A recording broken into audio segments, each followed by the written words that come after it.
Hello, magandang umaga sa inyong lahat. Ngayon po ay alas 12:24. At ang ating pag-uusapan ay wala pang iba, kundi yung bagong balita na kung saan ito po ay napapabor para sa ating bayan. Ang ating pag-uusapan po sa ngayon ay walang iba po, kundi yung patungkol sa nangyari kay Mr. Jing Capel na mayor ng Purak, Pampanga. Siya po ay nahatulang guilty. Guilty sa pagnanakaw. Guilty sa pagnanakaw. Di ba? Sabi niya malinis siya. Hinatulan siya ng ombudsman at nailabas yung hatol sa balita kaninang umaga. At siya at ang kasama niyang ibang mga tiwali, halos lahat sa konseho ng Purak, munisipyo ng Purak, Pampanga, ay guilty. At ang ibig sabihin po niyan, tanggal si Kabalin Jing Capel. So ano ngayon yan? Paano na ngayon ang buhay natin? Sa Pixel 925, good morning. O, sa mga kabaling ko, mayap abak! Tagumpay ang lahing Kapampangan dyan sa Purak. So ngayon, ang nangyari, dahil nag-guilty siya at nauna pa kay Digong, ibig sabihin, mas guilty siya kay Digong. Ang kanyang kasalanan po na inaakusa sa kanya ay yung pagbibigay ng lahat ng pabor para sa South, Lucky South, Pugo. Okay?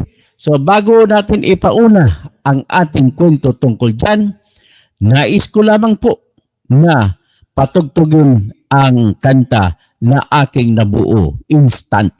Walang kumpos-kumpos sa lyrics, basta diretso lang ko kumanta. Pakinggan niyo po.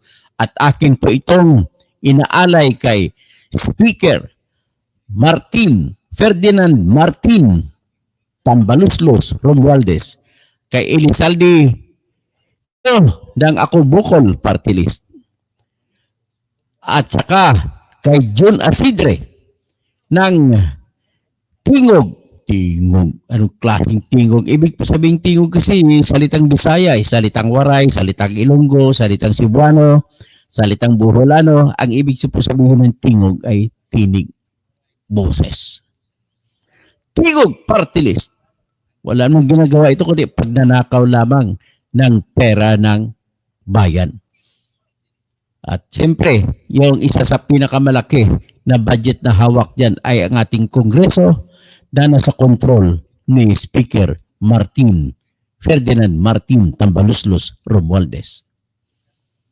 Saan ba niya nakukuha yung sinasabi ni Mayor Magalong na 777?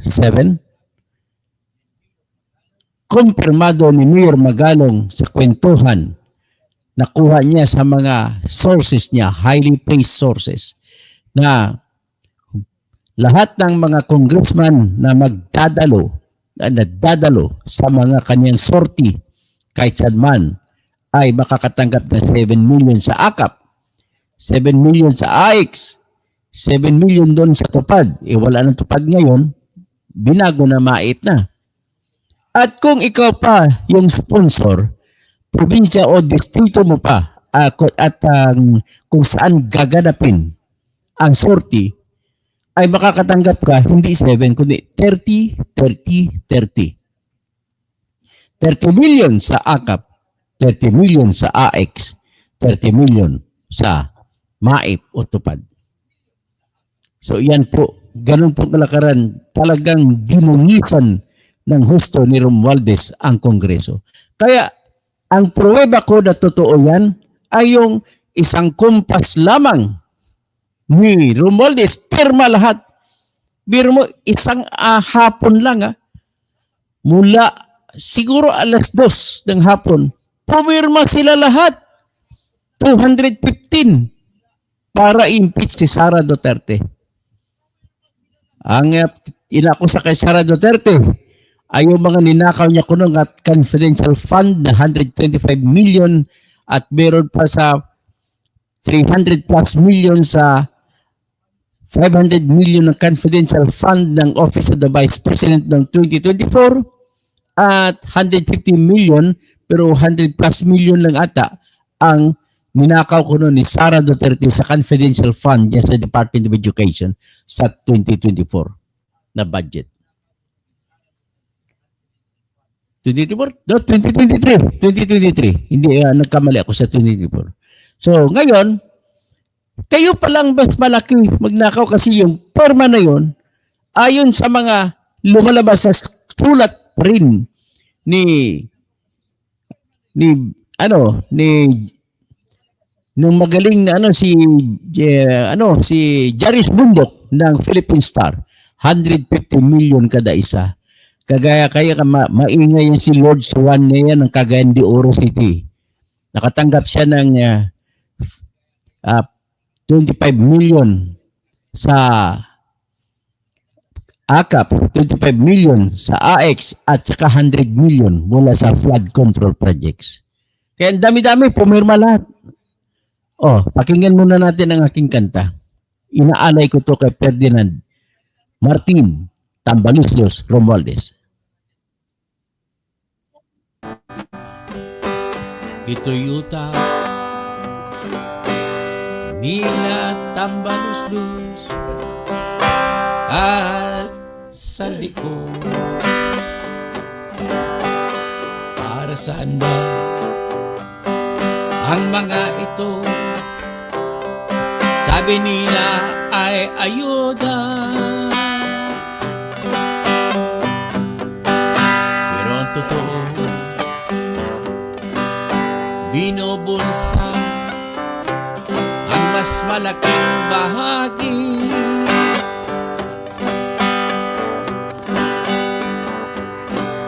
Dahil gamitin nila sa eleksyon. Akal o ais, meron pang mais. Anong magagawa ng bayan? May 7-7, may 30-30, sila lang lahat kumikita. Mga kongresman ng bayan.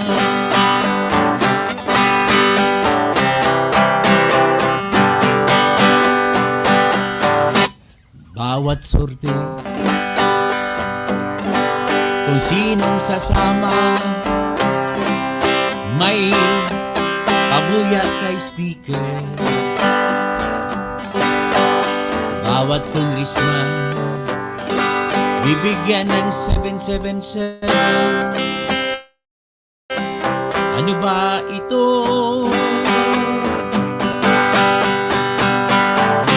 Sabi ni Mayor Magalong, 7 daw galing AKAP, 7 galing MAI, at isa pang 7 galing MAI. Hindi basta 7,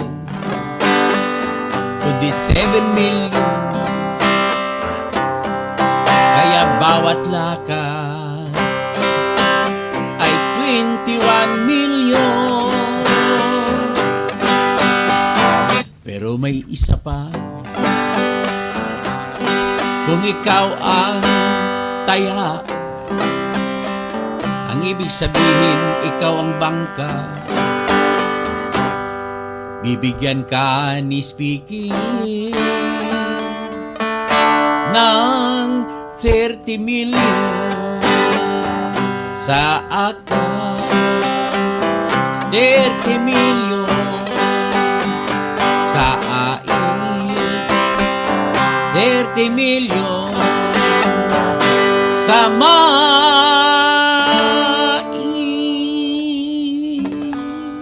Oh, yan ha. Hello. Instant Tama ba? composition ko yan. Los? Pasensya nyo na. Instant composition ko lang yan. Hindi ko na isa-isang lyrics. Ayusin ko lyrics. Ang gagawin ko ngayon, kada vlog ko, maggagawa ako ng instant na composition. Okay. So ngayon, pakinggan natin muna si Mayor Benji Magalong ng Mayor ng Baguio City. So yan. Patugtugin natin kung ano mga sinabi ni Mayor Benji Magalong.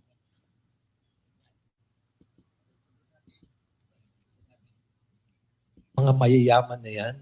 Kung ako yung bulok, di ba? Nakita nyo naman yung track record ko, di ba? When I was in 2006, I fought a very corrupt administration, nakulong ako. I was a very popular colonel because we just finished yung annihilating the Abu Sayyaf. I was about to be promoted to general. The first general in my class. Pero anong ginawa ko? I sacrificed my career to fight for what is right. Ganon din yung Mama Sapano. I fought for what is right. Ganon din yung Albayalde. I fought for what is right. Diba? Ano pa bang question ninyo sa reputasyon ko at track record ko? Tapos nanakawin ko yung pera na yan. Diyos ko naman kayo. Pinaglalaban ko na nga kayo eh. Kayo nga ang pinaglalaban ko. Yung mga anak ninyo, mga apo nyo. Sinong gumawa yan? Sa history ng Baguio na pinaglaban kayo. Fighting for what is right for the future of Baguio and for the future of this country. Willing to sacrifice everything. Willing to die for this country. Have you fought the enemy of the state? Wala naman. Diba? Napalalabasin yung bulok ako. Nakakasakit din. Na ipinaglaban ko nga kayo, nakikipagpatayan nga ako para sa inyo. Nakakasakit din eh. Tao rin ako, Apo. Ha? Tao din po ako. Hindi po ako manid, hindi po ako robot. I came from the military. Tao din po ako. Yan. Kung Mayor ako bulok. Benji Magalong. Ito ang Okay, DIY. wala na. At least yan lang muna ang inano natin kay Mayor Benji. So sa ngayon, ito po yung balita. Baka sabihin ni Jing Capil ay gumagawa lamang tayo ng kwento. Ito ang balita na pinili ko, yung balita na nilabas ng ABS-CBN. Ito yan.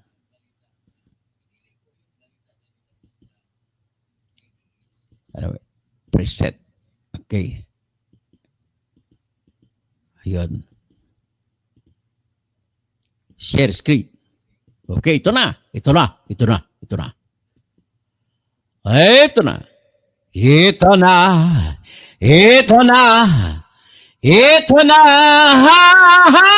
Mayor Jing Capil, guilty. O ito. Ombudsman dismisses Purak Mayor Jing Capil over Pogo mess. Okay, let's read. The Office of the Ombudsman has found Purak Mayor Jaime Capil liable for gross neglect of duty and ordered his dismissal from the office in connection with the raided illegal Philippine offshore gaming operator, Hub Lucky South 99, in the town. The Ombudsman ordered the forfeiture of Capil's retirement benefits. So wala na siyang retirement. He also faces a lifetime ban from holding any government position. Capil and other local officials were previously suspended over accusations that they failed to properly oversee the business permit process and address reports of illegal activities within the PUGO. In its decision dated April 3, 2025, Ombudsman Samuel Martires approved the dismissal from service of Capil, which includes the accessory penalties of cancellation of eligibility, forfeiture of retirement benefits, and perpetual disqualification for re-employment in government service. Its team from the administrative complaint filed by the Department of Interior and Local Government. If the penalty of dismissal can no longer be imposed due to respondent's separation from the service, the alternative penalty of the corresponding of fine corresponding to their salary for 1 year must be imposed payable to the office of the ombudsman and may be deducted from their retirement benefits, accrued leave credits, or any receivable from their office. It shall be understood that the accessory penalties attached to the principal penalty of dismissal shall continue to be imposed. Based on its decision, the Ombudsman said the business permits issued by Capel to Lucky South 99 for its operation as Pogo in the town for 3 consecutive years were highly irregular and unlawful due to said patent defects. The Ombudsman said Capel allowed the illegal Pogo Hubs operation despite the following issues. Number 1, non-compliance with mandatory regulatory requirements for the grant, including but not limited to absence of a letter of no objection to operate as Pogo from the Sangguniang. Number 2, the absence of the corresponding SEC registration to operate as Pogo in its article of incorporations. The Ombudsman also found that Capel failed to monitor, supervise, and intervene to prevent or stop the illegal activities in Pogo Hub. This, the Ombudsman said, a blatant substantiation of legal transgression that he committed. Despite receiving derogatory and alarming reports about the illegal activities of Lucky South 99 from law enforcement agencies like the PNP and BFP, among others, despite the recommendation for the non-renewal of business permit from the joint inspection team that he created himself as the overall administrator of the municipality of Purak, the Ombudsman decision said. The Ombudsman meanwhile dismissed the administrative charge for gross neglect of duty against Vice Mayor Francis Tamayo and other Sangguniang Bayan members. So, Capel earlier this year insisted that he was innocent. Kami ay nanindigan po, sabi niya, nanindigan lang daw siya. Pero naniwala ka ba dyan? Kwento lang yun, John Capel. In a statement Friday, Capel said he was saddened by the Ombudsman's decision but added that he is ready to tap legal remedies in his case. Bagamat labis ko po itong nikinalulungkot, lalo ng aking asawa at mga anak, buo po ang aking loob na ito ay haharapin natin. Naniniwala po ako sa tunay na hustisya. Yan, sinabi. Medyo Americanized ng Tagalog, ha? He added that he is pushing through with his campaign to get re-elected in Purak. No, wag na iboto yan. Dismissed from the service na yan, hindi na siya pwede makaupo. Sasayang niya ang boto niya sa kanya. Para po sa mga Purakenyo, walang sawang nagmamahal, sumusuporta at nagtatanggol sa akin at sa buong team Bayong Purak. Huwag po kayong mag-alala, tuloy po ang ating kandidatura. Ituloy ka lang tumakbo, pero the fact remains, guilty ka. At saka immediately executory yan. Kaya maglalabas na ngayon ng disqualification order, obligado ang COMELEC. Higit kailanman sa eleksyon na ito ay kailangan namin ang inyong buong suporta. Lalaban po tayo, sabi niya. Tuloy ang inyong Mayor Ging Capel sa eleksyon. Tuloy ang 10-0. O 10-0 baka baliktad. 0-10 siguro. The Presidential Anti-Organized Crime Commission earlier said it found video footage of workers allegedly being physically abused at the Purak Hub. The Pogo Hub allegedly had ties with another Pogo in Bamban Tarlac, whose former Mayor Alice Go was eventually dismissed from government service and jailed as she faced various charges. Go has denied that she was a mastermind behind Pogo operations in her own. President Ferdinand Marcos Jr. last July announced a total ban by end 2024 on Pogos, which authorities said were used as covered by organized crime for human trafficking, money laundering, online fraud, kidnappings, and even murder. So ngayon, itagalogin ko lang kung anong mga naging kasalanan niya ay nauna pa siya naging guilty kay Digong Duterte. Ang kasalanan niya dyan ay hindi siya nag-issue ng tamang business permit sa lahat ng establishmento sa loob ng Pugo. At hindi kagaya nung sa Bamban Tarlac kay Mayor Alice Go, mayroon silang letter of no objection galing po sa ordinansa. No? Letter of, at magpapasa ng ordinansa ang munisipyo, ang konseho ng Purak dapat na may no objection. Walang letter of no objection, asking for no objection at walang resolution na nag-object ang konseho, bawal yun. Dapat mayroong palabas na resolution bago niya issuehan ng permit. Sa pag-issue pa naman ng permit, business permits, ang daming establishmento doon. Tapos, lumabas sa talaan, 5,000 lang sinisingil kada isang taon. Dami-daming negosyo. So, ibig sabihin, hindi malayo na kumita siya sa bawat taon, kumikita siya, pwede natin sabihin, aabot ng ng kalahating milyon. Isang taon. So, i-multiply mo yan kung 3 taon sa isang term, so 1.5 million. May isa pa siyang problema. 10,000 piso lang ang siningil niya na real property tax o amilyar mula sa Pugo. Itinataya na mga 3 billion ang halaga ng 6 billion ata, 6 billion ang halaga ng lahat ng building na pinatayo sa Purak. Ngayon, dahil naging commercial na, ang kanyang index ay 60%. So 60% ang index para kukunin natin ang assessed value ayon sa local government code ay 60% of 6 billion. 6 billion. So 6 times 3. 6 times 6, 36. So that's about 36 million a year ang nawawala. 3 taon, mahigit. So no wonder yung mga akusasyon sa kanya ng mga kapitbahay niya na nabili niya yung kondo ni dalawa ay malamang na totoo. Ang dami niyang kinita sa kanyang sa real property tax sa business permits.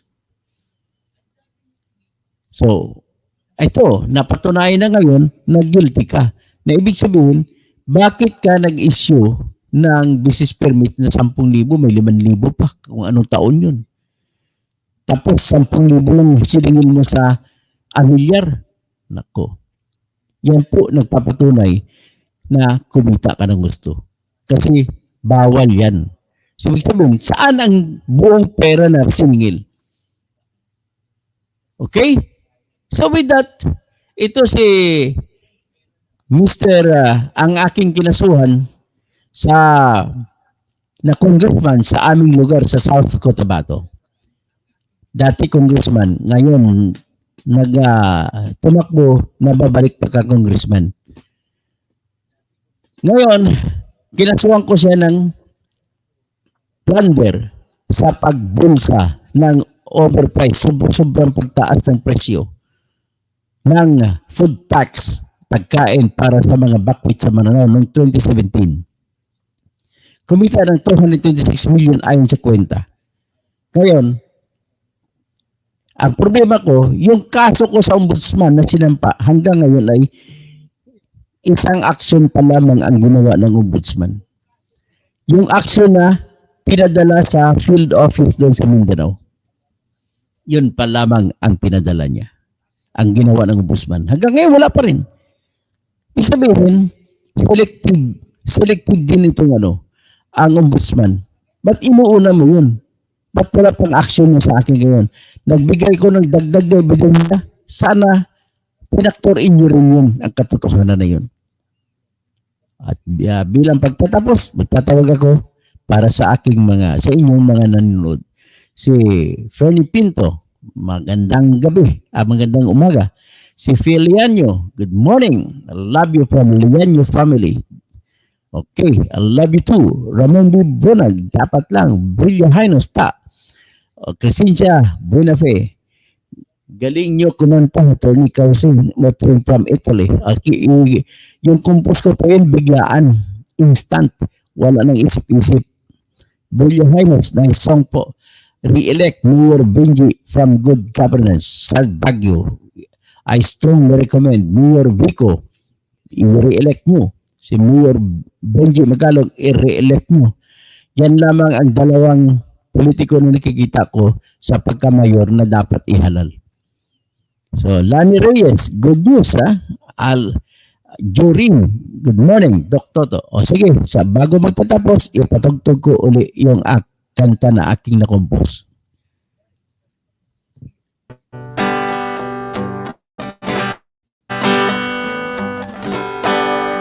Hakap Aix Mai Ituyuta Nina Tambaluslus At sa likod Para saan ba ang mga ito? Sabi nila ay ayuda, pero ang totoo binubulsa ang mas malaking bahagi.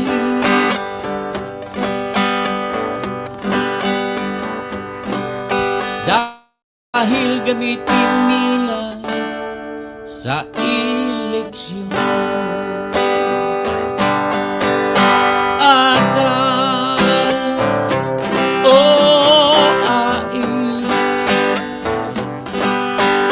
Meron pang mainit. Anong magagawa ng bayan? May 7-7, may 30-30. Sila lang lahat kumikita. Mga kongresman ng bayan.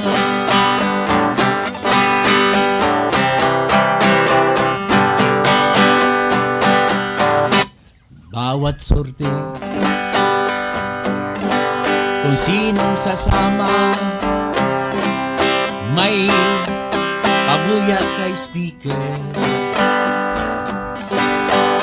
Bawat congressman bibigyan ng 777. Ano ba ito?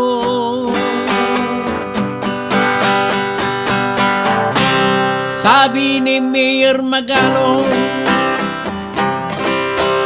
7 daw galing akap, 7 galing mai, at isa pang 7 galing mai. Hindi basta 7, kundi 7 million. Kaya bawat lakad ay 21 million. Pero may isa pa. Kung ikaw ang taya, ang ibig sabihin ikaw ang bangka, bibigyan ka ni speaking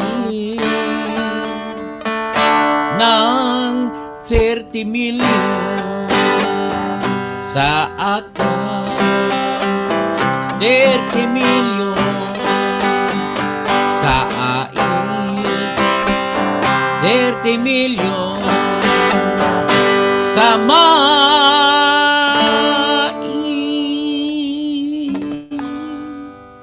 Ayan. Hello, tamba, Okay. los. So, bago ba, nais ko lang pansinin din,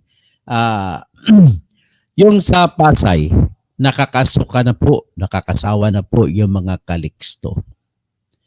Please lang sa aking mga kakampi dyan sa Pasay, lahat ng mga naniniwala sa mabuting pamahalaan ay wala po kayong makukuha na kabutihan sa ilalim ng panunungkulan at pagmamamayani at paghaharing uri ng mga Calixto sa Pasay City. Huwag niyo na pong iboto si Antonio Calixto na tumatakbo bilang congressman. Pangalawang termino niya ang hinahabol niya. Pero bago siya naging congressman, naging mayor siya ng 3 termino sa Pasay City. Anong nagawa nila? Napalakas nila ang kanilang kaharian at hindi na kaya silang papalitan. Lahat na sumubok laban sa pagmamayor ni Calixto ay hindi na naig. Kasama na dyan yung dating chief prosecutor ng Manila City na si dating chief city prosecutor at Tugunon na dating chief prosecutor din ng Muntinlupa. At may mga sumubok pa rin iba dyan. Talo lahat. Ganun kagaling. Ngayon, kung paano sila nananalo, yun ay ginagamit nila ayuda system kasi perfecto na niya. Na-perfect na nila kung paano mananalo na lahat ng tao sa Pasay ay walang ibang mapupuntahan kundi sila ang Diyos kasi kung hindi sila ibuboto ay walang makukuhang mga ayuda. Ngayon, habang siya ay mayor noon, congressman naman sa 3 termino ang kanyang kapatid na si Amy Calixto Robiano. Pagkatapos na natapos ang termino, nag-congressman si Antonio Calixto at nag-mayor naman ang kanyang kapatid na si Amy Calixto Robiano. So wala, tanungin mo lahat ng taga-Pasay, hindi lang nagsasawa sila dyan, kundi lahat po ng kalakaran yan. Pera dito, pera doon. At nangyayari pa rin dyan yung mga ghost job workers, job employees. Anong tawag yan? Job service, service contracts, job orders. Ganon sistema nila. Tapos, malimit na nangyayari dyan. Nagtatrabaho ka, wala sa pangalan mo ang iyong item.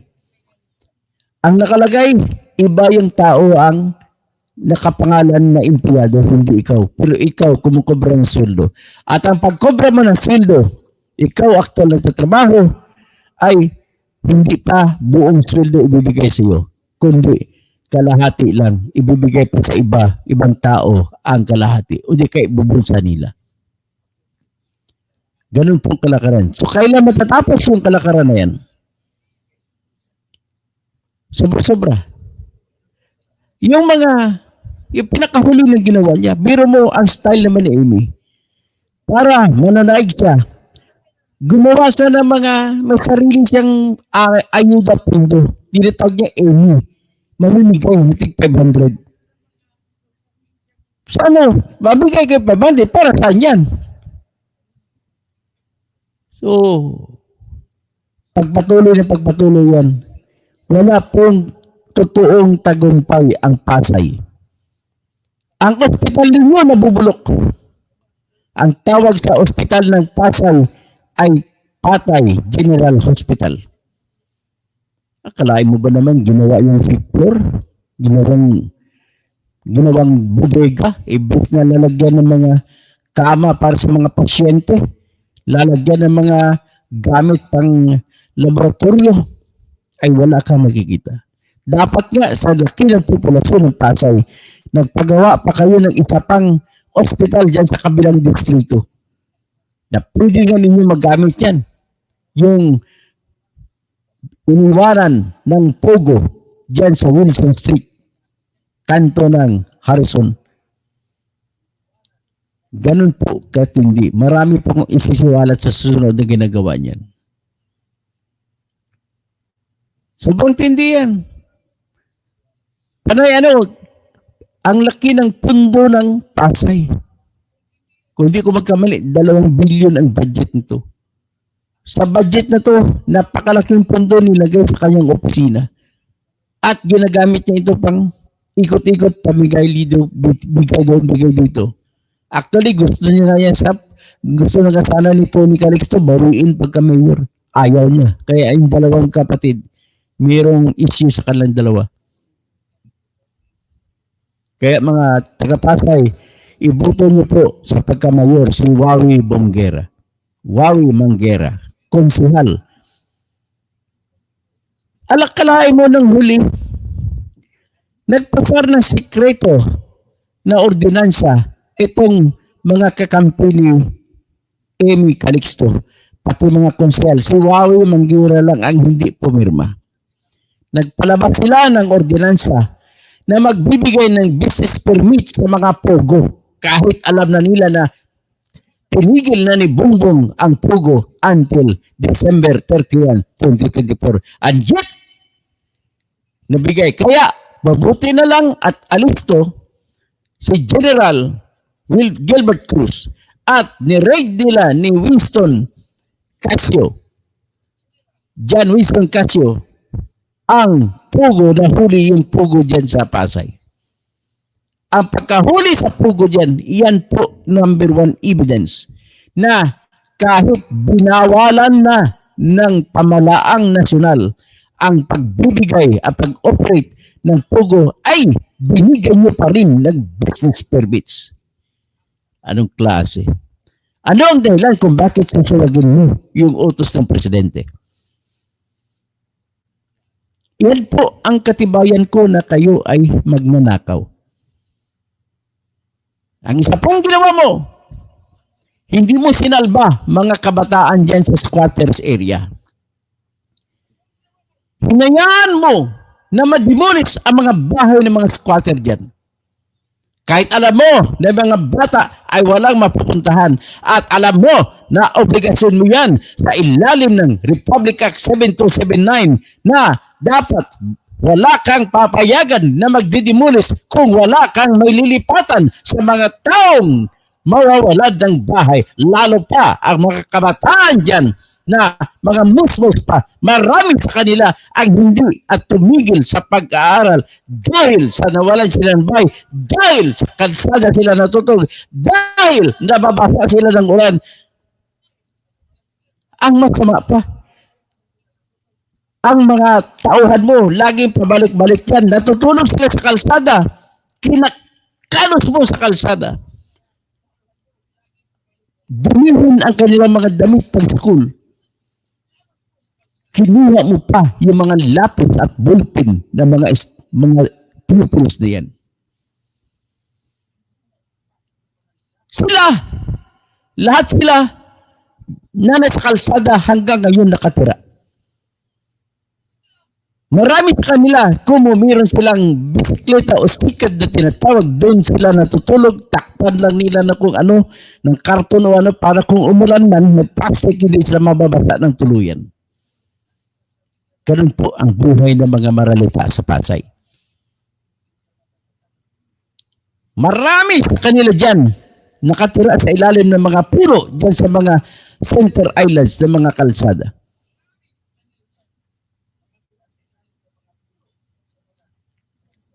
Natatawa ako sa mga bata, natutuwa ako sa kanila.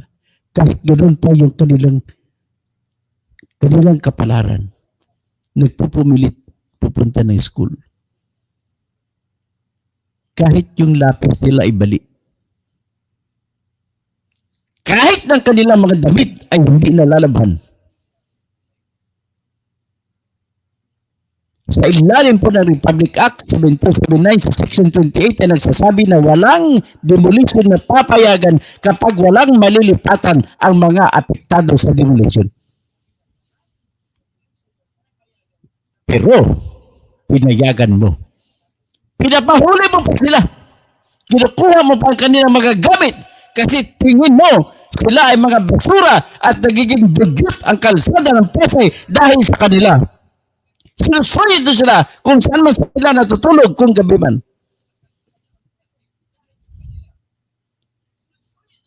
Sino may kasalanan yan? Sila? O yung ating lipunan na sistema, ayuda, ayuda, ayuda, nakaw, nakaw, nakaw. At pananapak ng tao na kayo, ang sistema ninyo, ang nagdulot sa kanila na magiging dugot sila sa kalsada.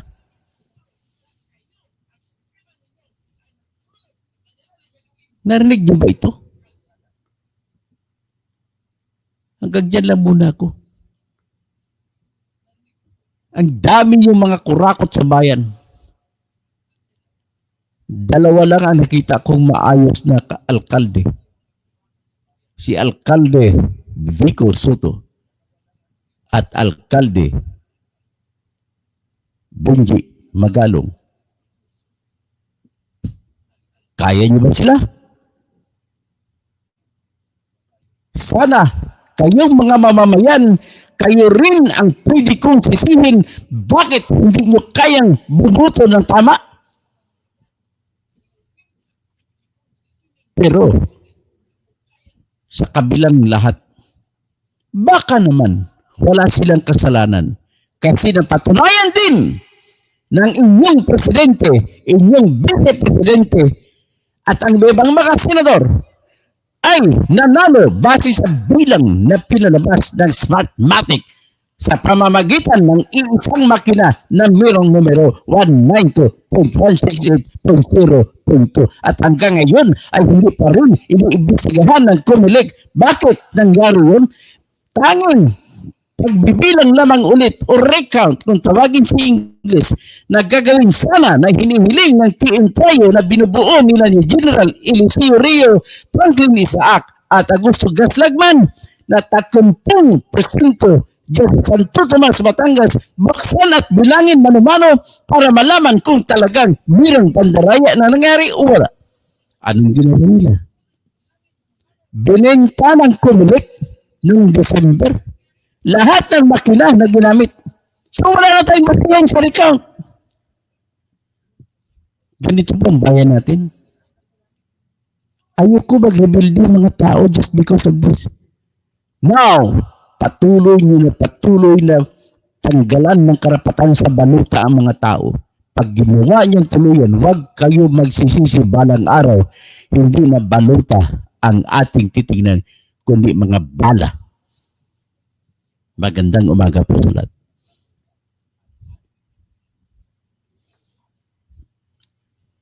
Ay.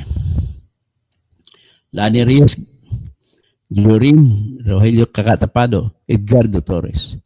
Maya paabak sa mga kabalin ko, maswerte kayo kasi kayo ang inyong bayan ang nauna na bigyan ng katarungan. Rolando Rosales, mabuhay ka Toto. Kumusta na dyan sa Marbel? Sa Marbel po ay Ron, nagbabadya pa rin ang mga kurakot sa ating bayan sa buong South Cotabato. Hearty Bensislao Moises, taga Nurala, South Cotabato ko, sir, o maayong aga sa inyong Hearty.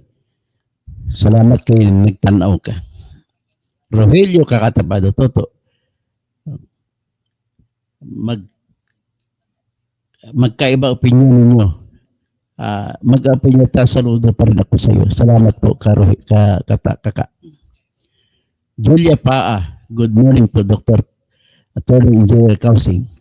At dati, paano kapag namatay si Duterte sa kulungan? Pag namatay siya, walang hustisya.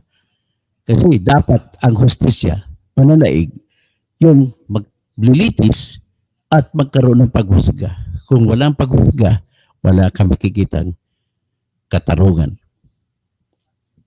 Ngunit tayong mayong aga.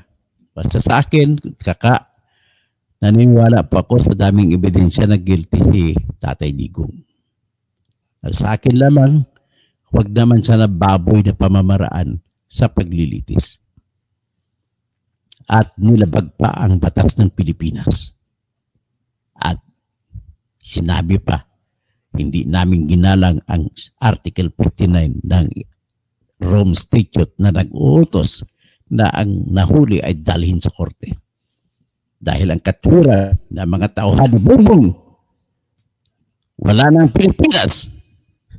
bilang kasapi ng International Criminal Court. Kaya hindi siya obligado sundin ang Article 59. Ang sagot ni dating Justice Adolfo Ascuna, mali.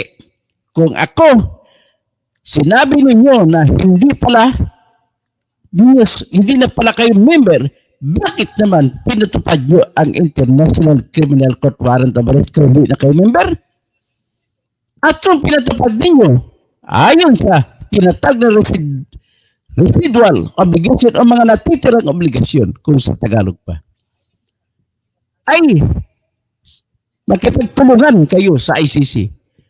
At kung nakipagtulungan kayo, ginamit nyo na basihan para i-aresto niyo yung tao. Pero hindi niyo sinunod ang utos na dalhin sa korte. Ang sabi ni dating Justice Adolfo Ascuna, dapat wala kayong pinili. Naging selected kayo. Pag sinabi mo, sinunod mo yung residual or natitirang obligasyon mo lahat ng nakasulat na artikulo ay sundin mo.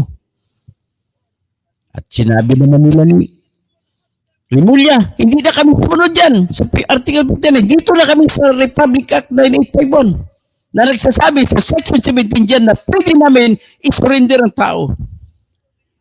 Anong sagot ni dating Justice Adolfo Ascuna? Hindi niyo po pwede magagawa yun sapagkat sa dulo, sa pinakahuling talata ng batas na yan sa Section 17 nagsasabi, isoko ninyo, pero ayon sa tratado o mayroong tinatawag na extradition agreement o di kaya tratado o treaty. Ngayon, may tratado pala na condition bago nyo i-surrender. At kung may condition, bakit din nyo i-surrender? Wala naman kayong tratado pag-usapan kung International Criminal Court na pag-usapan sapagkat sabi ninyo, naghiwalay na ang Pilipinas mula sa ICC. Kaya walang tratado. Yan lang. Yan lang masasabi ko. Anyway, matutuloy naman yun ang paglilitis doon. Titingnan na lang natin kung anong sagot ng International Criminal Court.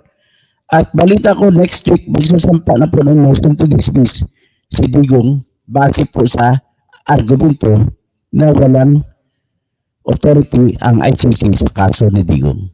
Yan lamang po. Hanggang dyan lang. Dahil iba man ang opinion ng kakatapado, it's a matter of opinion. At marami kayo dyan, alam ko, iba yung opinion niyo. And I will respect your opinion on that. Anyway, magandang umaga po sa lahat. Sa atin lang, basta may makita tayo na sigaw ng katarungan, isigaw natin sa buong mundo. Okay. At dati, paano kapag namatay? Ay, ito wala, Nonoy Taying, si Jorim, baka nauna pa baka nauna ka pa dati. Huwag naman tayo mag-gusto patay. Mag-gusto lang tayo makulong ang tao, huwag naman patay buhay, ha? Nonoy Taying, walang magawa kasi sa Hungary, sa ICC sa Hungary. Ang Hungary, umalis na sa ICC. Effective immediately, wala nang Hungary. Nagalit sila sapagkat nagpalabas ng warrant of arrest laban kay Benjamin Netanyahu ng Israel. So obviously, maraming mga Jew dyan sa Hungary. Kagaya sa Ukraine, ang president dyan is bugong Jew, Hudyo, si Volodymyr Zelensky, si Valery Serna, Mr. Moldis Tambi, pag ganyan, Dr. Toto, Kausing, pwede ba, di ba ang dati na trupa si Enzo, hayaan mo na lang sila po, nirespeto ko pa rin sila at obligasyon ko silang tulungan. Kaya pagkiusap ko sa inyo, kung wala pa kayo mga party list na napili, itulong nyo lang po sa bunyog party list. At kung wala pa kayo, ini-endorso ko sa pagka-senador ang kasama namin na si David Angelo. Isa po siyang nagmamahal sa kalikasan. So, Mr. Romualdez, tambi, tapos na. O, tapos na. Ito lang, jurim. Toto. Hindi gaano naintindihan niyang salita muna parang basag boses. Basag boses ba? Pasensya na ha. Ito, boses, basag ba? Okay. Sa tingin ko, okay na ata, no? Pasensya na lang. At sa sunod na lang po tayo magsalita ulit. Magandang umaga. Magandang umaga! Jing Kapel!